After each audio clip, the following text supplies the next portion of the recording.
So you've read the title and have some thoughts, along the lines of, Epithet Erased is great and all, but best opening of all time? Better than Cat Dog, Teen Titans, Danny Phantom, Wow Wow Wubsy? Yes, I believe Epithet is unmatched. Why? Well, what if I told you it's literally the only reason I like this show? I don't know how you'll find this video if you aren't already a fan, so I won't really be explaining what Epithet is about.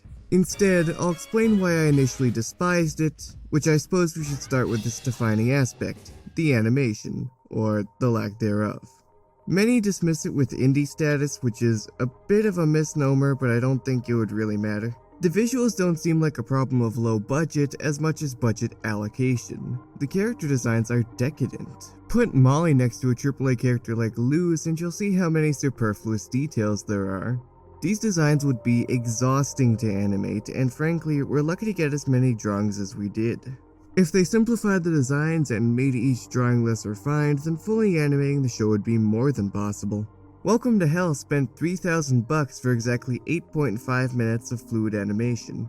That runtime cost Epithet roughly $13,500. Sure, the art in Epithet is technically superior, but it's hard to call it more appealing. Hell, Land of Bogs has 18 minutes of animation so far, with designs cheap enough to animate for TikTok. If it's not for budget, let's say it's an artistic decision. In that case, you run into the show's bigger problem, writing, which manifests in two major ways. In this case, the writing makes no attempt to compensate for the visuals. The show is mostly action scenes and character quips, the former being absolutely hopeless. Epithet is kinda just a visual novel with voice acting, which usually resemble Hey Arnold in terms of tone and setting. Things can get serious, but always down to earth.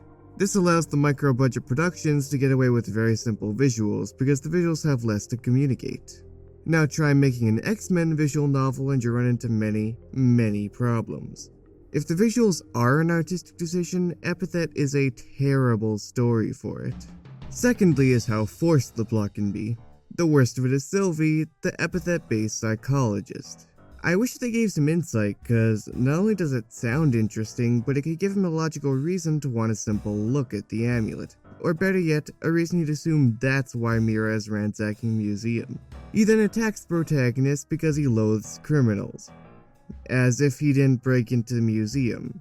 Or as if psychologists aren't trained in sympathy. Or as if Beefton doesn't exist. Or as if Indus didn't attack him on sight. Other characters have moments like this, but Sylvie is artificially written as so oblivious that he looks like a bumbling moron. Now this has been an insanely negative review, so what's with the euphoric title? Well, let's talk about the actual characters.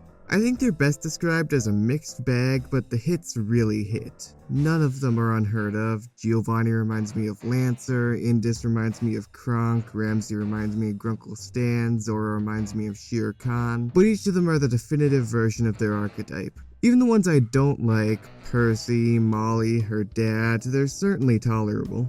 This perplexed me at first. The writing is haphazard, but never lets up on the characterization. Then I paid attention to the lyrics and everything clicked. What's going on? You'll have to crunch and work till done till you die. Cut out the corners, cross the T's and dot the I. Without the white, but keep it in good taste. Just so that no one will ever know it's defaced. Epithet Erased. Epithet Erased is not a story, it's a display case. The people in it aren't characters, they're OCs. Jello Apocalypse doesn't care about graphics, story structure, or any aspect except the characters. And nowhere is that clarified more than the opening, where instead of describing the premise or the stakes or anything you do in an actual story, they describe the stresses of the creative process. Why are the designs too excessive to be animated? Because they love the designs they made. In an actual story, they'd bite the bullet and downsize, but this isn't one. Why is Sylvie stapled onto the show so viciously? Because he got unlucky and the plot had nowhere for him to fit. In an actual story, they'd revise the plot, revise the character, or remove the character, but this isn't one. Everything surrounding the characters is shoddy framework to encourage character expression, and when viewing the show through that lens, I absolutely love it. Backhanded compliments? Maybe, but I have all the respect in the world for it. Without the lyrics, I would have kept looking at Epithet as a flowing narrative, and hence I would have kept hating it. It's amazing how a theme song can change a show's entire perception. Isn't that right, Wander over yonder?